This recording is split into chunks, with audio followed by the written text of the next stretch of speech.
నేనేం తప్పు చేయలేదు నాన్న. నేను అమ్మ ఏం చెప్తే అది చేస్తాను నాన్న. నేను తమ్ముళ్ళు వాళ్ళు వచ్చి బయటికి తీసుకెళ్ళి కొడతారు నాన్న నన్ను. నేనే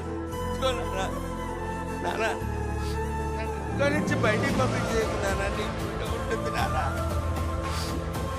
ప్లీజ్ నాన్న నన్ను పంపించేది నాన్న. ప్లీజ్. మనం తీసుకెళ్ళే డబ్బులు ఏం చేసావు?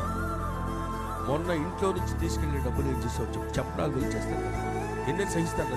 నేనేం చేయలేదు నాన్న. నువ్వు నన్ను ఊరుకునే కొడతాను. ఇంట్లో నుంచి పంపిస్తానంటున్నావు నాన్న. డోంట్ సెండ్ మీ అవుట్ అండి. Please please. ఇంట్లో డబ్బులు అందరూ తుఫాను బాధితులకి నేను కూడా తీసుకెళ్ళి ఇచ్చాను.